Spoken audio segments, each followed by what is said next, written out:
আসসালামু আলাইকুম প্রিয় দর্শক, অন্নমঞ্চের আলাপ চাইতে আপনাদের সকলকে আমন্ত্রণ জানাচ্ছি। গতকালকে একটা খবর করেছিলাম 10 জন দিল্লিতে ধরা পড়েছে। তার মধ্যে একজন এবার চিহ্নিত হয়েছেন, তিনি হচ্ছেন হাদি হত্যার সময়ে যে দালাল, যিনি মানে এদের দুজনকে পার করেছিলেন, সেই দালালও এই পারে চলে এসেছিল বাঁচার জন্য। সেই দালালও কালকে চিহ্নিত হয়েছে ওই 10 জনের মধ্যে থেকে। ওই দালাল হচ্ছেন একজন। এখন এইখানে আমাদের এখানে কাগজে বেরিয়েছে অভিযুক্তদের অনুপ্রবেশের সাহায্য, হাদি হত্যা, গ্রেপ্তার বাংলাদেশি দালাল। দেখো হলো বাংলাদেশে জুলাই আন্দোলনের অন্যতম মুখ শরীফ ওসমান হাদি খুনের 2 অভিযুক্তকে ভারতে অনুপ্রবেশ সাহায্য করার অভিযোগে এক ব্যক্তি গ্রেপ্তার করেছে রাজ্য পুলিশের এসটিএফ। পুলিশ সূত্রের খবর, ধৃতের নাম ফিলিপ সাংমা, বাড়ি বাংলাদেশের হালুয়াঘাটে। শনিবার সকালে তাকে নদিয়ার শান্তিপুর বাইপাস সংলগ্ন এলাকা থেকে গ্রেপ্তার করা হয়। ফিলিপ অনুপ্রবেশকারী দালাল হিসেবে কাজ করেন বলে খবর। ধৃতকে এদিন বিধাননগর আদালতে হাজির করানো হলে বিচারক তাকে 7 দিনের এসটিএফ হেফাজতের নির্দেশ দিয়েছেন। একে কিন্তু জেল হেফাজতের নির্দেশ দেননি, এসটিএফ এর হেফাজতের নির্দেশ দিয়েছেন। আচ্ছা, প্রসঙ্গত 7ই মার্চ বনগাঁ বাগদা রোড থেকে গ্রেপ্তার করা হয়েছিল হাদি হত্যার 2 মূল অভিযুক্ত রাহুল ওরফে ফয়জাল করিম মাসুদ এবং আলমগীর হোসেনকে। এদের দুজনকেই পার করেছিলেন এই দালাল। গত 12ই ডিসেম্বর ঢাকায় গুলিবিদ্ধ হয়েছিলেন হাদি। গুরুতর জখম অবস্থায় তাকে সিঙ্গাপুরে নিয়ে যাওয়া হয়েছে, সেখানে তিনি মারা যান। এসটিএফ এর দাবি, 12ই ডিসেম্বর গভীর রাতে ফয়সাল এবং আলমগীর বাংলাদেশের হালুয়াঘাট, ভারতের মেঘালয় ডলুপাড়া আন্তর্জাতিক সীমান্ত দিয়ে এদেশে ঢুকেছিল। এসটিএফ সূত্রের খবর, হেফাজতে নিয়ে রাহুল এবং আলমগীরকে জেরা করে ফিলিপের নাম জানতে পারেন গোয়েন্দারা। এইখানে ভালো করে লোক এসটিএফ সূত্রের খবর, নিজেদের হেফাজতে নিয়ে রাহুল এবং আলমগীরকে জেরা করে ফিলিপের নাম জানতে পারে গোয়েন্দারা। মানে হেফাজত মানে জেল হেফাজতে রেখে জেলে গিয়ে সমস্ত জিজ্ঞাসাবাদ করছে। ডালুপাড়া সীমান্ত দিয়ে বাংলাদেশে অনুপ্রবেশে এদেশে ঢোকানোর কাজ করেন ফিলিপ। রাহুল এবং আলমগীরকে এদেশে ঢোকানোর পরে বাংলাদেশ পুলিশের তদন্তের হাত থেকে বাঁচতে ফিলিপ নিজেও এদেশে ঢুকে পড়েন। রাহুল এবং আলমগীরদের মতোই উত্তর পূর্ব ভারতে উত্তরবঙ্গ, নদিয়ায় বিভিন্ন শহর ঘুরে নদিয়ায় ঠাঁই নিয়েছিলেন তিনি। গোয়েন্দাদের দাবি, বাংলাদেশ ভোটের পরই ফিলিপ দেশে ফেরার তোড়জোড় করছিলেন। সেই কারণেই গোপন ডেরা থেকে বেরিয়ে শান্তিপুরে এসেছিলেন। একইভাবে বাংলাদেশে ফেরার জন্য রাহুল এবং আলমগীর ওখানে এলে পরে বনগাঁয় এসটিএফ এর হাতে ধরা পড়ে। এখন এই যে বাংলাদেশ বারবার বলছে না যে হাদি হত্যার 2 মূল অভিযুক্তকে আমাদের খুনিদের আমাদের হাতে প্রত্যর্পণ করুন, ভারত কিন্তু অত তাড়াতাড়ি করবে না। ভারত কি বলেছে? রণদীপ জয়সওয়াল, আমরা বিবেচনা করছি। তার বেশি কিন্তু করো বিবেচনা মানে বিবেচনা আর কি, মানে দেখছি। আসলে এই চেনটাকে, এই যে ফিলিপকে ধরলো, ফিলিপের পরে এবারেতে এই চেনটা আর কে কে আছে এর মধ্যে, কারা কারা আছে, একে অপরের সঙ্গে যোগাযোগ থাকে। এ ওকে ফোন করে দেয়, ও দালাল মারফত দালালের যেরকম যোগাযোগ থাকে, দালালদের একটা চেন থাকে। সেই চেনটাকে এবার ধরার চেষ্টা করা হবে। এত তাড়াতাড়ি কিন্তু এদের 3 জনকে কোনোভাবেই ছাড়া হবে না। আর এসটিএফ যখন হেফাজতে নিয়েছে, তার মানে জানতে পারবেন যে এসটিএফ মোটামুটি ঔষধ প্রয়োগ করবে। ঔষধ প্রয়োগে যত আছে সব নাম গড়গড়িয়ে নাম বলে দেবে। আর এদেরকে জেল হেফাজতে দেওয়ার কারণ হচ্ছে এরা হত্যার কথা স্বীকারই করে নিয়েছে যে আমরা হত্যা করেছি। যখন হত্যা করে দিয়েছি তখন তো আর তাকে নতুন করে স্বীকার করার কিছু নেই। এইবার কথা হচ্ছে, তোমরা এলে কি করে, কার মাধ্যমে যোগাযোগ করেছিলে, কে তোমায় পার করেছিল, সেইগুলো তথ্যগুলো জানার জন্য একে জেল হেফাজতে গিয়ে এসটিএফ এবং এনআইএ এদেরকে জিজ্ঞাসাবাদ করে এগুলো জানতে পারে। তার জন্য বলছি, বাংলাদেশ সরকার এখনই চাইলে এখনই ভারতবর্ষ তাদেরকে হ্যান্ড ওভার করবে না, করবে নিশ্চয়ই। এদেরকে তো রেখে দেবে না ভারতবর্ষে, খাইয়ে পরিয়ে রাখবে না। এখানে একটা সময়ের পর সব জিজ্ঞাসাবাদ কমপ্লিট হয়ে গেলে তাদেরকে এখান থেকে ফিরিয়ে দেবে বাংলাদেশের সরকারের হাতে, এবং বাংলাদেশে তাদের কি বিচার ব্যবস্থায় কি আছে না আছে সেটা বুঝে তাদের উপরে ব্যবস্থা হবে, কিন্তু এখনই দেওয়া হবে না। আর এই ফিলিপ সম্পর্কে এখন যা জানা যাচ্ছে, তাকে হেফাজতে নিয়ে তাকে এখন তদন্ত করা হচ্ছে এবং প্রচন্ড জিজ্ঞাসাবাদ করা হচ্ছে। এই জিজ্ঞাসাবাদ কিরকম জানেন তো? এই জিজ্ঞাসাবাদ কিন্তু খুব মারাত্মক। ধরুন 4 দিন আপনাকে ঘুমোতেই দেবে না, সারাক্ষণ মাথার উপর একটা বড় লাইট জ্বালিয়ে রেখে দেবে গরমের মধ্যে আপনার ওই সেলের মধ্যে, আর সামনে একজন দাঁড়িয়ে থাকবে, ঘুমোতে গেলেই এক চড় মারবে, আবার উঠে দাঁড়াতে হবে, বসতে পারবে না, দাঁড়িয়ে থাক। কতক্ষণ একটা মানুষ পারবে? একদিন আপনি দাঁড়িয়ে থাকতে পারবেন না, 4 দিন না ঘুমিয়ে দাঁড়িয়ে থাকা সম্ভব নাকি? তো এই ধরনের অত্যাচার, মানে অত্যাচার করা হয় না, এই ধরনের শাস্তি দেওয়া হয়, যাতে যা আছে বাবা তাড়াতাড়ি বলে দিয়ে আমি চলে যাই, এরকম একটা ভাব। তো এখন দেখা যাক কবে এদের মুখ থেকে কি বেরোয়, এবং অনেক তথ্যাদি বেরোবে, আপনারা নিশ্চিত থাকুন, অনেক তথ্যাদি বেরোবে। এবারে ধীরে ধীরে দেখবে সুতোর জট খুলছে এবং একটা বিরাট চক্র, এই যে আমাদের সীমান্ত এরিয়ায় যত মানে আমাদের যত অনুপ্রবেশকারী যত চেনগুলো আছে, সেই চেনগুলোকে পুরো আস্তে আস্তে একটা করে STF এবং NIA দুজনে মিলে খুলে একটাকে ধরে আর একটাকে ধরবে, আরেকটাকে ধরবে, ওই শিকল খোলার মতো ব্যবস্থা হবে। তো যাই হোক, দেখা যাক কি হয়। ইউনূসের উপদেষ্টা ফারুকীর কীর্তি কাহিনী নিয়ে এই মুহূর্তে আপনাদের সামনে কথা বলতে চাই। মোস্তফা সরোয়ার ফারুকী নাট্য নির্মাতা, চলচ্চিত্র নির্মাতা ইত্যাদি বিভিন্ন কিছু। মোস্তফা সরোয়ার ফারুকীর চলচ্চিত্র, নাটক আমাদের জীবনে, আমাদের সমাজে কি প্রভাব ফেলেছে যারা একটু গভীরভাবে বিশ্লেষণ করেন তারা জানেন। নাটক সমাজের দর্পণ, চলচ্চিত্র সমাজের আয়না। নাটক চলচ্চিত্র দেখে মানুষের জীবনে পরিবর্তন আসে, প্রজন্মের জীবনে পরিবর্তন আসে, প্রজন্মের শিক্ষার উপকরণ তৈরি হয়। মোস্তফা সরোয়ারের এই কর্মকাণ্ডগুলো নিয়ে বিশ্লেষণ করলে নানা নেতিবাচক বিষয় আপনি খুঁজে পাবেন। বিশেষ করে নাট্য ভাষা, টেলিভিশন নাট্য ভাষা ধ্বংস করবার একজন কারিগর মোস্তফা সরোয়ার ফারুকী। এটা নিয়ে বিস্তারিত আলাপের ভিডিও এটি নয়। আমি এটি বলতে চাইছি যে মোস্তফা সরোয়ার ফারুকী কোথা থেকে এসে ইউনূস সরকারের উপদেষ্টা বনে গেলেন, এবং উপদেষ্টা বনে সারা জীবনের মনে ইনকাম, আয় রোজগার করে নিয়েছেন। সারা জীবন আর তার কোনো কিছু করা লাগবে না। তার নামে এত অভিযোগ। সংস্কৃতি উপদেষ্টা ছিলেন মোস্তফা সরোয়ার ফারুকী, যে আপনার নাট্য ভাষা ধ্বংস করেছে। সে আপনার সংস্কৃতির ভাষা নির্মাণ করার দায়িত্বে ছিলেন ইউনূস সরকারের আমলে। সেই ফারুকীর বিরুদ্ধে অভিযোগের পর অভিযোগ, বিস্তর অভিযোগ।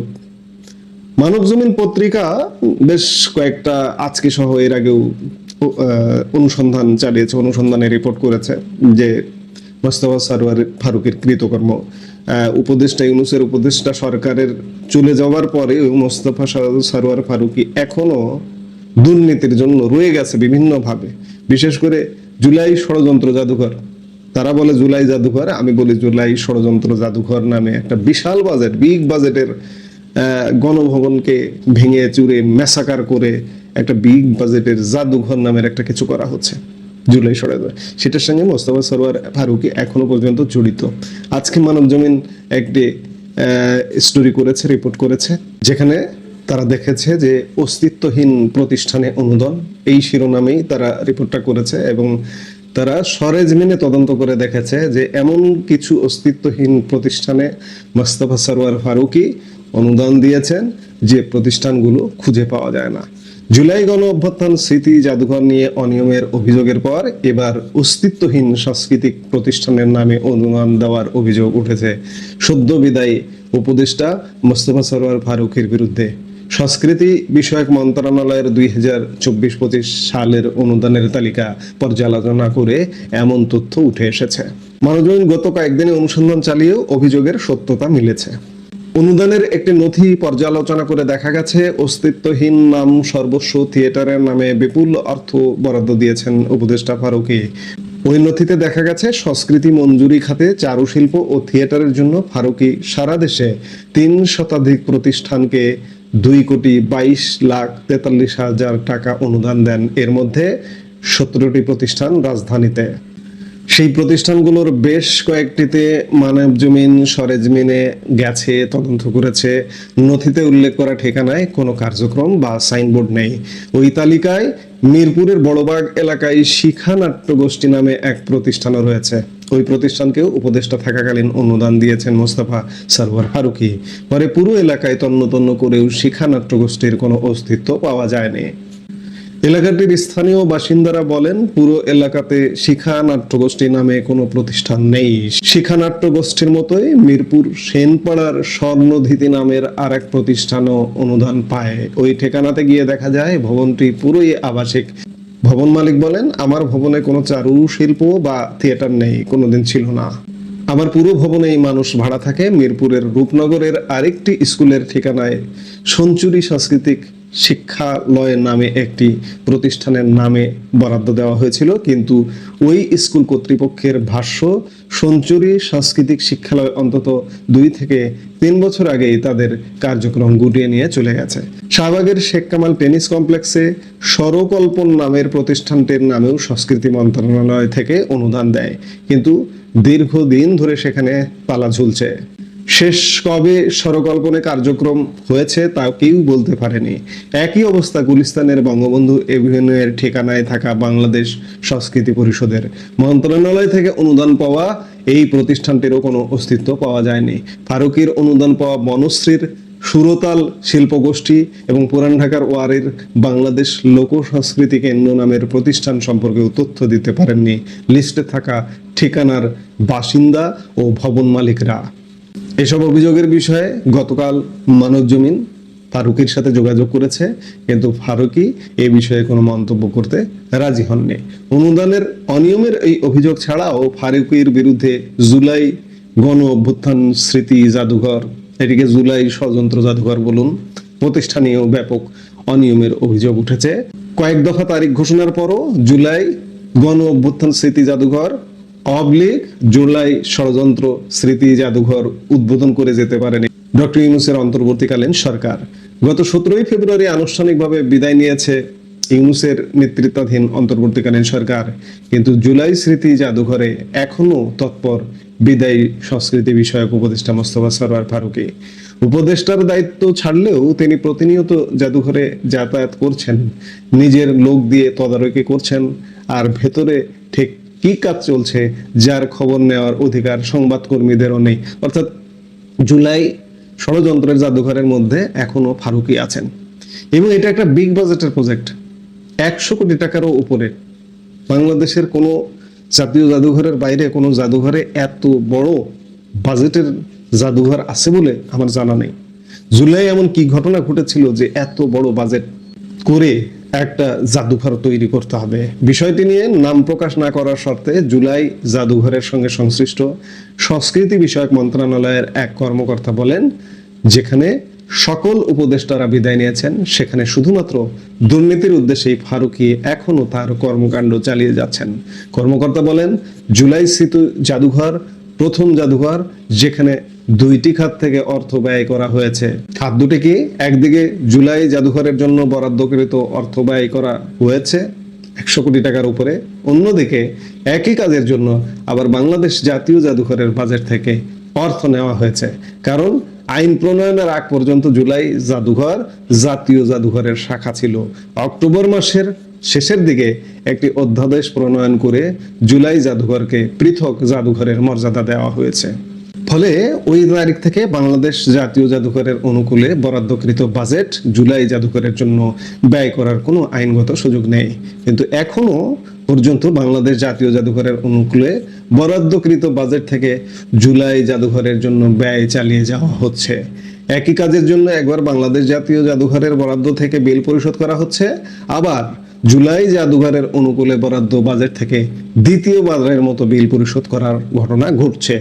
আর এই দুর্নীতি ও অনিয়মের সূত্রপাত ঘটেছে জাতীয় জাদুঘরের পরিচালক কাজী মনিরুল হকের নোট লেখার মধ্য দিয়ে। দ্বিতীয়ত, জাতীয় জাদুঘরের সেক্রেটারি মোহাম্মদ সাদিকুর রহমান এইসব অনিয়মকে আইনের মোড়কে উত্থাপন করেছেন। তৃতীয়ত, বাংলাদেশ জাতীয় জাদুঘরের মহাপরিচালক হিসেবে চুক্তিতে নিয়োগপ্রাপ্ত তানজিম ইবনে ওহাব এইগুলো অনুমোদন করেছেন। আর এইসব ফাইলে ফারুকী সাহেবের স্বাক্ষর নেই, অথচ সকল অনিয়ম এবং দুর্নীতির প্রধান সুবিধাভোগী তিনি। এই কর্মকর্তা বলেন, সবচেয়ে বড় অনিয়ম করা হয়েছে কেনাকাটার ব্যাপারে। মূল জাদুঘরের ব্যাপারে মনোযোগ না দিয়ে বিলম্ব ঘটানোর স্বার্থে গণভবনের বহিরাঙ্গনের ব্যাপারে মনোযোগ দেওয়া হয়েছে আগে। এই কাজটি করেছে গণপূর্ত বিভাগ। তারা ওপেন টেন্ডার করে কাজটি করেছে বিধায় এখানে পদ্ধতিগত দুর্নীতি নেই। কিন্তু জুলাই জাদুঘরের ইন্টেরিয়ার, বিভিন্ন আসবাবপত্র এবং গ্যাজেট ক্রয় ইত্যাদির ব্যাপারে কখনোই কোনো টেন্ডার আহ্বান করা হয়নি। ফলে এখনো অব্যয়িত অর্থ রয়ে গেছে। মোস্তফা সরোয়ার ফারুকী এখনো এই জাদুঘরের সঙ্গে সংশ্লিষ্ট রয়েছেন। এছাড়াও টেন্ডার ছাড়া সুনির্দিষ্ট ভেন্ডরকে দিয়ে কাজ করানো পাবলিক প্রকিউরমেন্ট রুলসের সম্পূর্ণ পরিপন্থী। এরপরও প্রতিটি ক্ষেত্রে চলতি বাজার দরের পরিবর্তে 3 থেকে 4 গুণ টাকার বিল করা হয়েছে, যার বেশিরভাগের অর্থ পরিশোধ করা হচ্ছে জুলাই জাদুঘরের বাজেট থেকে। মন্ত্রণালয়ের এই কর্মকর্তা বলেন, সাবেক উপদেষ্টা ফারুকী জুলাই জাদুঘরের দায়িত্ব গ্রহণ করার পর থেকে সংস্কৃতি মন্ত্রণালয়ের উপদেষ্টা হিসেবে মন্ত্রণালয়ের চেয়ে গণভবনে বেশি সময় কাটিয়েছেন। গত 11 মাসে বাংলাদেশ জাতীয় জাদুঘরের বাজেট থেকে প্রতিদিন 20 থেকে 40 হাজার টাকা দুপুরের খাওয়া, বিকেলের নাস্তা এবং রাত্রের খাবারের নামে ব্যয় করেছেন। বাংলাদেশ জাতীয় জাদুঘরের হিসাব কর্মকর্তার কাছে এর পূর্ণাঙ্গ বিবরণী রয়েছে। আরো অনিয়ম করেছে দেখুন কোথায়। জাদুঘরের লোক নিয়োগের নামেও অর্থ কামানোর পরিকল্পনা নেওয়া হয়েছিল। নির্বাচনের আগে মাত্র 7 দিনের নোটিশে লিখিত পরীক্ষা ছাড়া মৌখিক পরীক্ষার ভিত্তিতে রিক্রুটমেন্টের আয়োজন করা হয়েছিল। এ বিষয়ে মন্ত্রণালয়ের দায়িত্বশীল কর্মকর্তা বলেন, জাতীয় জাদুঘর ছাড়া যেখানে আহসান মঞ্জিল জাদুঘরের জন্য মাত্র 20 জন, চট্টগ্রাম জিয়া জাদুঘরের জন্য 18 জন, কুমারখালীতে কাঙ্গাল হরিনাথ জাদুঘরের জন্য 6 জন, ফরিদপুরের জসিমউদ্দিন জাদুঘরের জন্য 8 জন এবং সিলেটের ওসমানী জাদুঘরের জন্য বরাদ্দ মাত্র 5 জন জনবল, সেখানে ফারুকী এই জুলাই জাদুঘর বা জুলাই ষড়যন্ত্র জাদুঘরের জন্য 300 থেকে 400 লোক নিয়োগের পরিকল্পনা করেছিলেন। অর্থ বিভাগ এবং জনপ্রশাসন মন্ত্রণালয়ের আপত্তির মুখে শেষ পর্যন্ত তা 107 জনে নামিয়ে আনতে সংস্কৃতি মন্ত্রণালয় বাধ্য হয়। যদিও এখন পর্যন্ত এই অবৈধ নিয়োগ প্রক্রিয়া বাতিল করা হয়নি এবং নিয়োগ বিধি মোতাবেক সুষ্ঠু নিয়োগ প্রক্রিয়া শুরু করা হয়নি। নথিপত্র পরীক্ষা করলে দেখা যাবে গত বছরের জুন মাসে এই জাদুঘরের জন্য 37 জন জনবল বরাদ্দ দেওয়া হয়েছিল, কিন্তু ফারুকীর নিজের লোক না হয় সেই নিয়োগের উদ্যোগ নেওয়া হয়নি। জনবল নিয়োগ প্রক্রিয়া নিজের নিয়ন্ত্রণে রাখতে বাংলাদেশ শিল্পকলা একাডেমিতে নিয়োগের পরেও তানজিম ইবনে ওহাবকে বাংলাদেশ জাতীয় জাদুঘরের মহাপরিচালক করেন ফারুকী। পরে ওই তানজিমকে আবার জুলাই জাদুঘরের মহাপরিচালকের অতিরিক্ত দায়িত্ব অর্পণ করা হয়। এই হচ্ছে ফারুকী। একটা কি বলবো, বাংলাদেশের সংস্কৃতি বিরুদ্ধ, বাংলাদেশের শিল্প বিরুদ্ধ একজন মানুষ। কোথা থেকে জুলাই ষড়যন্ত্রের নামে একটা ষড়যন্ত্র হলো। এখানে যে কেউ সরকারের অংশ হয়েছে, যে কেউ সরকারের মন্ত্রীর মর্যাদায় এসে ঢুকে পড়েছে, ইউনূসের বিশেষ সহকারী হয়েছে, এই যে কেউ এর একজন ফারুকী। সেই ফারুকী এখনো দুর্নীতি করে যাচ্ছে। বাংলাদেশ এত অন্যায় কিভাবে ধারণ করবে? আজকে বিএনপি সরকার ক্ষমতায়, যদিও বিএনপি সরকার ইউনূস সরকারের সহযোগী শক্তি ছিল। বিএনপি, জামাত, এনসিপি এরা সব সহযোগী শক্তি। এই যে আমরা লাল বদর বলি না, বিএনপিও লাল বদর। লাল বদর বলতে আমরা এটাই বুঝাই যে বাংলাদেশ বিরোধী ষড়যন্ত্রের কর্মকাণ্ড হচ্ছে জুলাই আগস্টের 24-এ লাল আন্দোলন, ফেসবুক প্রোফাইল লাল করে দেওয়া সেই আন্দোলন। বিএনপিকে এই ফারুকীদের বিচার করবে? বিএনপি যদি ফারুকীদের বিচার না করে, বিএনপির বিচারই একদিন এই বাংলাদেশের মাটিতে হবে। আমরা সেই সময়টার, সেই দিনটার অপেক্ষা করা ছাড়া উপায় নেই। না হলে বিএনপি বিচার যদি করতোই, এতদিনে ফারুকীদের অনিয়ম ধরে ফেলতো, ফারুকীদের এতদিনে অ্যারেস্ট করা হতো। প্রায় 1 মাস হয়ে গেল, এখন পর্যন্ত ইউনূসের উপদেষ্টাদের নামে যে এত অভিযোগ, একটা ব্যাংক হিসাব তলব করা পর্যন্তই আমরা দেখলাম। এখন পর্যন্ত খুব বড় ধরনের কোনো তাদের বিরুদ্ধে ইনিশিয়েটিভ দেখিনি। এখন হতে পারে কৃতজ্ঞতার নিদর্শন স্বরূপ বিএনপি তাদের বিচার নাও করতে পারে, বিএনপিকে ক্ষমতায় বসিয়ে দেওয়ার কৃতজ্ঞতা। এখন আমরা দেখতে থাকি যে সামনে আরো কি ঘটছে, আমরা নিশ্চয়ই দেখব এবং অপেক্ষা করব। বাংলাদেশের মাটিতে এদের বিচার একদিন হবে। বিএনপি যদি দায়িত্বহীন ভূমিকা পালন করে, বিএনপিরও বিচার হবে। আর দায়িত্বশীল ভূমিকা পালন করলে বিএনপি সাধুবাদ পাবে। এখন দেখার বিষয় কি ঘটতে যাচ্ছে। এই মুহূর্তে এ পর্যন্ত।